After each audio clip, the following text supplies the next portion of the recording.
phải làm gì đây khi tình yêu không còn như trước? Chẳng còn em nữa, anh lẻ loi trước thế gian này. Anh phải làm gì đây khi tình yêu sắp vỡ tan rồi? Chiều giọt nước mắt rơi trong đắng cay vô vòng sao.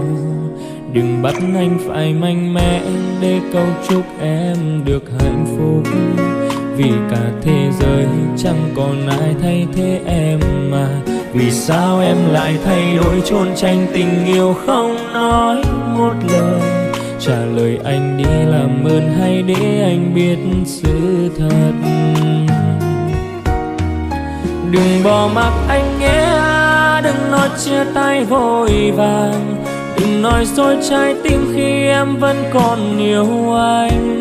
Đừng có xa vờ gượng cười, nhắm mắt lạnh lùng quay đi. Đừng để hạnh phúc đi qua xa giới hạn thêm nữa. Đừng làm anh phải đau nữa, đừng bắt tim anh ngừng đập.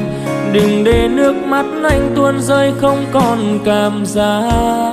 Đâu dễ tìm được một người hy sinh tất cả vì em. Người yêu ơi, em đang nơi đâu, hãy quay về đi.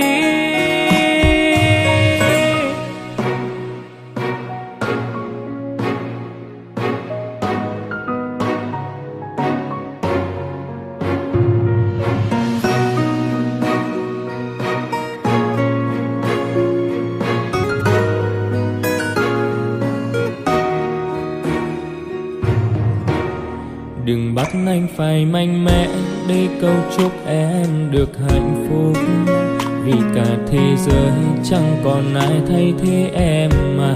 Vì sao em lại thay đổi trốn tránh tình yêu không nói một lời? Trả lời anh đi làm ơn, hãy để anh biết sự thật. Đừng bỏ mặc anh nhé, đừng nói chia tay vội vàng. Đừng nói dối trái tim khi em vẫn còn yêu anh. Đừng có xa vờ gượng cười, nhắm mắt lạnh lùng quay đi. Đừng để hạnh phúc đi qua xa giới hạn thêm nữa. Đừng làm anh phải đau nữa, đừng bắt tim anh ngừng đập. Đừng để nước mắt anh tuôn rơi không còn cảm giác. Đâu dễ tìm được một người hy sinh tất cả vì em. Người yêu ơi, em đang nơi đâu, hãy quay về đi. Đừng bỏ mặc anh nhé, đừng nói chia tay vội vàng. Đừng nói dối trái tim khi em vẫn còn yêu anh. Đừng có giả vờ gượng cười, nhắm mắt lạnh lùng quay đi. Đừng để hạnh phúc đi qua xa giới hạn thêm nữa. Đừng làm anh phải đau nữa, đừng bắt tim anh ngừng đập. Đừng để nước mắt anh tuôn rơi không còn cảm giác.